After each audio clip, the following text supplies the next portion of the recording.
the metrics that we have are not wrong. They're just incomplete, right?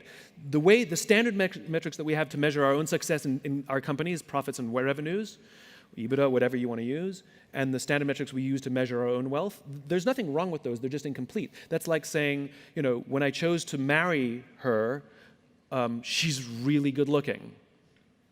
Important.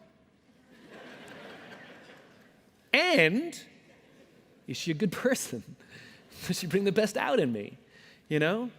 How is she in times of stress? Like, will she look after me? Will I look after her? Will she let me help her? In other words, there's more to it, and it's the same for businesses. So what I'm learning to do is to understand those balancing metrics. So I'm now very interested in things like momentum, right? Where I want to measure momentum as much as I want to measure accomplishment or sheer numbers. So, for example, the traditional way in which we measure, this is really funny. This is an inside joke you won't get. Can I have that pad, if you still have it back there, please? Or not, never mind. There was a whole debate before, I don't need the pad, and they said, well, keep it here in case you need it. I'm like, no, I don't need it. No, I need it.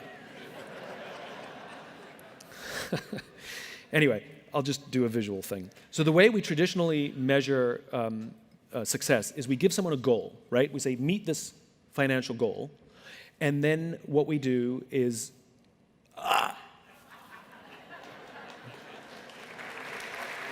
you're the best. So here's what we do. We give somebody a financial goal. We say, hit that goal, right? And what we do is we don't know how they got there, right? They beg, borrow, and steal. The morale on their team is, if they're doing well, it's high. When they're doing badly, it's really low. They can't hold on to employees or team members. They keep quitting or getting fired. And it's kind of a mad dash. And then on the right day, on the right time, they hit the goal, and we give that person a bonus. There's another person who's building a team. Morale is really good all the time, whether it's good times or bad. Performance is not crazy highs or lows. It's just the steady growth. The team gets along great. And at the end of the financial year, that's where they end up and they miss their goal. We don't give that person a bonus. And so what I'm starting to pay attention to is momentum, right? And how we got somewhere. Clearly, this person's going to hit their goal in 16 months or 17 months. But to the rest of the organization, we told them, don't do this. We told the rest of the organization, do this. So what ends up happening is we are incentivizing behavior that's actually bad for the organization and bad for the team, because we make this the end-all, be-all. So what I'm considering is not just were they able to hit the goal, but how's the momentum? And in reality, I want not to give this person a bonus, and I want to give this person a bonus because whatever they're doing, I want them to do more of that. Because in long term, this is way more valuable to my company than this. And it's same with my own life. Like, I'm starting to think in terms of momentum. So I don't really care what my book sales are. I genuinely don't care. What I care about, does it keep selling? Because what that means is my message is relevant enough that there's still demand for it with no marketing. I'm not out there hawking it. Because I know if I turn up the marketing dial, I'll see the numbers go up. I want to see, can it sustain itself? So unlike a lot of other people in my business, you can become an Amazon #1 bestseller. It's really easy. You get all of your friends to buy the book in the same hour, because the algorithm recalculates every hour. And you can launch your own little self-published book, get all your friends to buy it, and in your category, you'll be #1. And for the rest of your life, you're a #1 Amazon bestseller. You can hire a company to make you a New York Times bestseller. And you only need to make the New York Times bestseller list once, 1 week. And for the rest of your life, you're a New York Times bestselling author. It's all bullshit.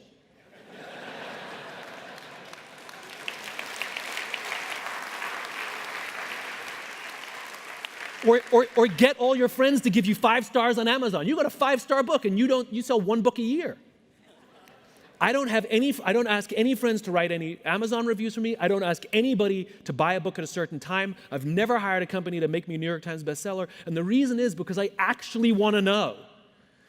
I actually want to know, is it really a 4.5-star book? Is it really a 2.5-star book? Have I offered the world something of value? I actually want to read the valuable criticisms. Because I actually care about my long game. I want to know that the value that I'm providing can sustain without me pushing it. So in my own personal life and in my business, I'm looking for new ways to understand and measure momentum. And I'll add one other thing, because I can't help myself. I give long answers. Plus, I just think this is really interesting. So I've worked with the Navy SEALs, and I asked them, like, how do you pick like the guys that go on SEAL Team 6, right? Because they're the best, the best, the best, the best.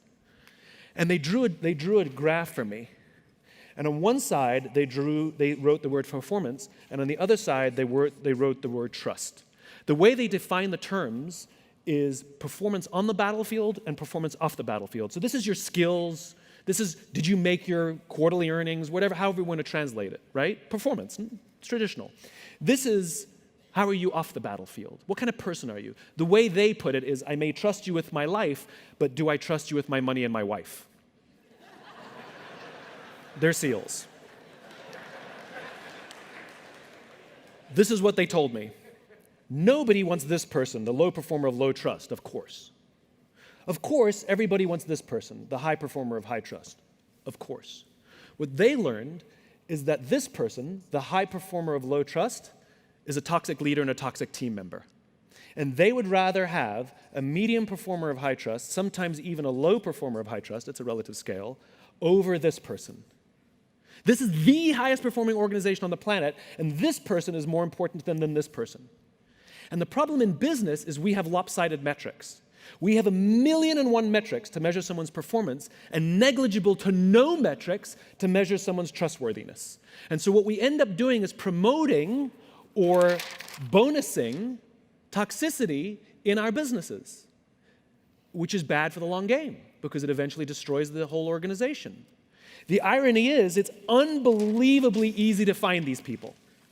Go to any team and say, who's the asshole? And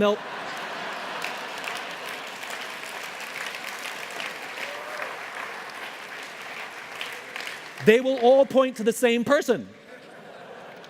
Equally, if you go to any team and say, who do you trust more than anybody else? Who's always got your back? And when the chips are down, they will be there with you. They will also all point to the same person. It's the best gifted natural leader who's creating an environment for everybody else to succeed, and they may not be your most individual highest performer.